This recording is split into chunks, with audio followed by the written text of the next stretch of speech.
Israel ini hari telah menunjukkan bahwa dengan kemauan dan kemampuan yang mereka punya itu bisa menghasilkan satu keadaan yang luar biasa, dan itu sekaligus juga menjungkir-balikan penilaian banyak pihak selama ini yang dikatakan bahwa Israel itu untouchable, yang tak bisa disentuh, canggihnya Iron Dome dan sebagainya. Ternyata itu semua hanya bualan dan omong kosong. Terbukti bahwa mereka tidak bisa melindungi udara Israel sama sekali. Satu lagi Ustaz, Ya, banyak pihak yang mengatakan ya bahwa serangan ini adalah serangan sampai pada titik yang oleh Amerika itu dibiarkan. ya, Ya, tapi kalau sampai pada titik yang mengancam eksistensi negara Yahudi, ya, entitas penjajah Yahudi ini, Amerika akan bergerak. ya, Ya, nah bagaimana Iran bisa sanggup menghadapi kekuatan Amerika? Mungkin ya, ditambah dengan Eropa dan negara-negara ya, lainnya. ya.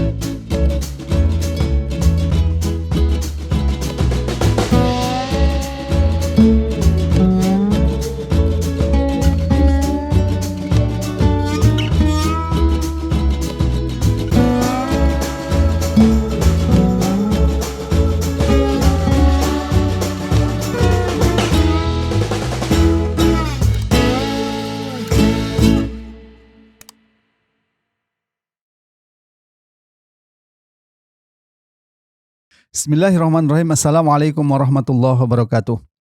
Pemirsa yang dirahmati Allah Subhanahu wa taala, kembali kita bertemu dalam program Focus to the Point. Kali ini kita akan membahas konflik antara Iran dan Israel. Apakah konflik ini akan terus membara sampai kejatuhan entitas penjajah Yahudi, atau ini serangan yang terbatas dari Iran? Bagaimana campur tangan Amerika? Apakah ada? Sejauh mana? Untuk itu kita akan membahas masalah ini dengan Ustadz Ismail Yusanto. Assalamualaikum Ustadz. Waalaikumsalam warahmatullahi wabarakatuh. Kalau Ustadz Ismail melihat, apakah serangan balasan yang dilakukan oleh Iran sampai pada titik yang bisa sebutlah menghancurkan entitas penjajah Yahudi ini?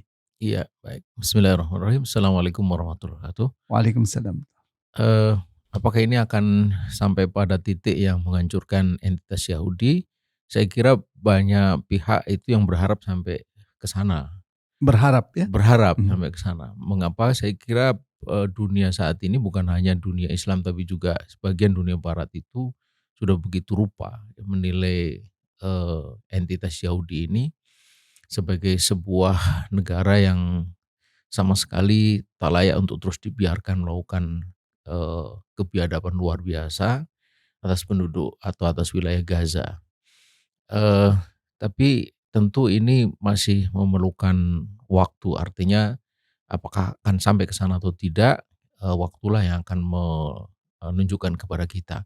Tetapi setidaknya apa yang kita bisa lihat sampai ini hari, itu seperti seolah-olah memberikan, apa, mem me seperti mewakili perasaan, pikiran, dan keinginan, eee, jutaan atau miliaran manusia di muka bumi ini yang selama ini bertanya-tanya terus, mengapa dunia diam? Mengapa tidak ada satupun negara di dunia ini yang bisa bertindak secara sepadan terhadap entitas Yahudi ini? Tidak juga negara-negara Arab. Nah, baru kali inilah Iran melakukannya, dan melakukannya dengan satu cara yang saya kira membuat orang seperti seolah-olah terwakili dan merasa puas gitu ya, meskipun belum sampai pada titik yang sangat memuaskan. Tapi setidaknya publik atau rakyat Israel itu bisa sedikit merasakan apa yang dirasakan oleh mereka yang tinggal di Gaza. Eee, Kemudian apalagi ada beberapa titik vital yang betul-betul hancur. Di antaranya yang paling baru yang saya coba ikuti, dan jika itu benar itu luar biasa, yaitu pusat eksploitasi migas ya di lepas pantai Mediterranean, yang diperkirakan dalam satu serangan hari Kamis itu mereka mengalami kerugian lebih dari 300 triliun rupiah, satu kerugian yang sangat besar.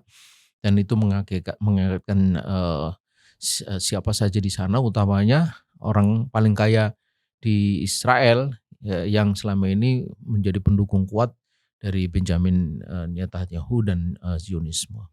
Kemudian juga ada beberapa instalasi penting seperti pusat teknologi canggih di satu kota kecil tidak jauh dari Tel Aviv.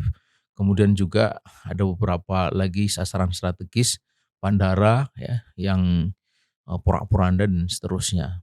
Jadi jika betul bahwa Iran itu tidak akan berhenti sampai dalam retorika mereka itu menghilangkan entitas Yahudi ini, maka mungkin ya kita masih bisa menyisakan harapan bahwa serangan ini sampai pada titik yang tadi disebut akan menghilangkan eksistensi entitas ini. Ya, serangan ini kan juga menunjukkan ya bahwa eh, kalau punya kemauan politik, sekecil apapun kemauan itu ya atau Ya, sebesar apapun targetnya, ya, itu ternyata bisa ya, dilakukan. ya, Apa yang membuat penguasa-penguasa Arab misalkan tidak ya, melakukan hal yang ya, sama? ya. Justru di situ masalahnya. Yang tidak ada adalah kemauan. Kalau sisi kemampuan ini kan luar biasa. Kita juga terkaget-kaget bagaimana pada jarak yang demikian jauh ya, rata-rata kan 2000 kilo, itu misil-misil itu bisa dilontarkan dan tepat sasaran, bahkan sebagiannya dengan kecepatan yang luar biasa. Yang disebut sijil itu kan sampai kecepatan hipersonik gitu ya. Itu dalam jarak 2000 kilo itu bisa sampai ke sasaran dalam hitungan menit saja gitu. Artinya kemampuan negeri-negeri muslim itu ternyata juga luar biasa, meski memang mereka itu tak lagi bisa mengimbangi kekuatan udara Israel ya, oleh karena boikot Amerika terhadap produksi terhadap industri pesawat di Iran. Karenanya kemampuan pesawat tempur atau kemampuan tempur udara Iran memang jauh sekali dibanding Israel. Nah, tetapi ternyata dengan teknologi rudal atau misil itu bisa menghasilkan satu hal yang luar biasa. Nah, ini yang menjadi pertanyaan adalah kemauan itu yang tidak ada. Kemampuan ternyata ada, kemauan itu yang tidak ada, dan Israel ini hari telah menunjukkan bahwa dengan kemauan dan kemampuan yang mereka punya itu bisa menghasilkan satu keadaan yang luar biasa, dan itu sekaligus juga menjungkir balikan penilaian banyak pihak selama ini yang dikatakan bahwa Israel itu untouchable, yang tak bisa disentuh, canggihnya Iron Dome dan sebagainya. Ternyata itu semua hanya bualan dan omong kosong. Terbukti bahwa mereka tidak bisa melindungi udara Israel sama sekali. Satu lagi Ustadz, Ya, banyak pihak yang mengatakan ya bahwa serangan ini adalah serangan sampai pada titik yang oleh Amerika itu dibiarkan ya, ya. Tapi kalau sampai pada titik yang mengancam eksistensi negara Yahudi, ya, entitas penjajah Yahudi ini, Amerika akan bergerak ya, ya. Nah, bagaimana Iran bisa sanggup menghadapi kekuatan Amerika? Mungkin ya, ditambah dengan Eropa dan negara-negara ya, lainnya. ya. Ini yang memang juga kita tunggu, apakah Iran ini benar-benar melakukan apa yang mereka katakan ya. Dalam retorika itu kan luar biasa. Eee, Ali Khamenei sampai mengatakan bahwa ini tidak berhenti sampai entitas Zionis itu hilang dari peta dunia. Kemudian juga sekaligus mengancam Amerika untuk jangan turun ke gelanggang. Rusia juga begitu, Cina juga begitu mengancam, kemudian Korea Utara bahkan juga ikut-ikutan, lalu dia pamer kekuatan rudal-rudal yang mereka miliki. Sementara di dalam negeri Amerika sendiri juga ada kekuatan yang tidak bisa dipandang enteng yang menolak campur tangan Amerika terhadap apa yang terjadi antara Iran dan Israel itu. Nah, jadi ini memang akan menjadi satu pertanyaan yang sangat muskil ya.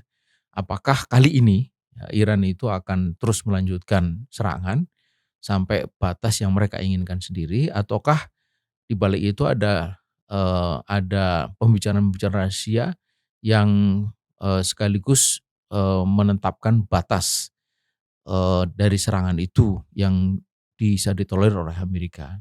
Nah, Saya kira persoalannya kalaupun Iran melakukan Hmm. serangan sampai pada titik menghabisi eksistensi penjajah Yahudi, yang artinya Amerika akan turun tangan. Ya, Ya. kira-kira bagaimana menghadapi kondisi ini? Bisakah Iran sendiri menghadapi Amerika? Ya, tentu Amerika akan tidak akan membiarkan Iran melangkah sejauh itu. Dan kalau tidak bisa dikendalikan, tentu Amerika juga tidak akan tinggal diam. Dan ini meski Iran dengan lantang mengatakan bahwa mereka akan mengambil tindakan tegas terhadap Amerika, tapi saya kira kita semua tahu bahwa Amerika itu sampai ini hari adalah negara dengan kekuatan militer yang tak tertandingi gitu. Hanya di sana di pihak Iran itu ada juga Rusia, ada Cina, ada Korea Utara. Karena itulah jika ini terus berlanjut, banyak pihak kemudian memperkirakan bahwa ini akan menjadi semacam jalan menuju perang dunia yang ketiga gitu. Nah, apakah ini memang akan terjadi? Satu hal yang sejauh ini setelah perang dunia kedua berakhir, tidak ada perang yang betul-betul terjadi di antara negara-negara kuat. Yang ada itu adalah negara kuat melawan negara lemah. Kenapa? Mereka tahu kalau sama-sama kuat itu dua-duanya akan hancur gitu. Apalagi sekarang di mana perang itu sudah sangat inkonvensional. Mereka tidak pernah bergerak dari negaranya, tetapi senjata itu bisa saling lontar dan kedua-duanya bisa hancur gitu. Apalagi kalau sudah memakai nuklir. Dengan senjata nuklir terbesar yang sekarang ini ada, itu seluruh kota DKI, Jakarta itu bisa luluh lantak dan tidak bisa dihuni dalam waktu puluhan tahun mendatang.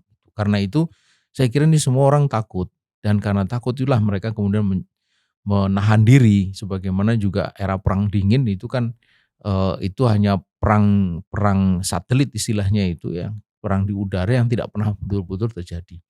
Jadi apalagi kemudian ada hipokritisme, ada oportunisme ketika mereka melihat ini merugikan kedua belah pihak, tidak menguntungkan, maka mereka pasti akan berpikir sekian kali. Hanya perang yang digerakkan secara ideologis saja yang akan betul-betul eee, akan sampai pada satu titik yang diinginkan oleh ideologi itu, Nah, gitu. justru di situ masalahnya Ustadz Hmm. Ismail. Tadi kalau Ustadz Ismail Hmm. mengatakan Rusia tidak Hmm. diam, Hmm. Cina tidak diam, Hmm. tapi Rusia dan Cina ini kan tidak, dorongannya itu bukan motif ideologis, Ideologi, dia lebih iya, cenderung pragmatis. romantis, Karena itu kita bisa mengatakan sulit berharap bahwa mereka itu akan habis-habisan iya, membantu Iran. iya. Lantas yang kita perlu tanyakan, eee, kalau misalkan memang berhadapan dengan Amerika, bagaimana seharusnya dunia Islam? Di situ mestinya ini akan menjadi momentum penting bagi dunia Islam untuk bahwa mereka itu sesungguhnya punya kemampuan ya, asal ada kemauan.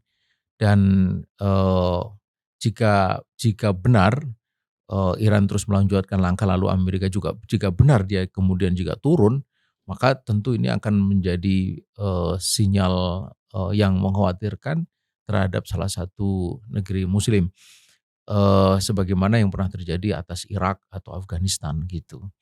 Dan ini akan menjadi kesekian kalinya bahwa Amerika itu akan menghancurkan satu negeri muslim, dan kita semua tahu bahwa negeri-negeri lain pasti akan cenderung untuk menahan diri karena mereka tahu resikonya sangat besar kalau mereka turut campur di dalam soal yang sudah menyangkut kepentingan Amerika gitu. Baik, Ustaz Ismail, Ya. terima kasih. Pemirsa, demikian tadi diskusi kita tentang konflik Iran dan Israel ini. Meskipun serangan Iran masih sangat terbatas dan itu dikatakan sendiri oleh pihak Iran bahwa serangan ini adalah serangan terbatas, tidak ingin dalam perang yang besar. Namun ini menunjukkan kalau umat Islam, kalau negeri Islam memiliki kemauan, negeri Islam bisa. Tidak ada yang tidak bisa kalau kita memiliki kemauan. Dan itu justru persoalan kita. Semoga bermanfaat. Assalamualaikum warahmatullahi wabarakatuh. Waalaikumsalam.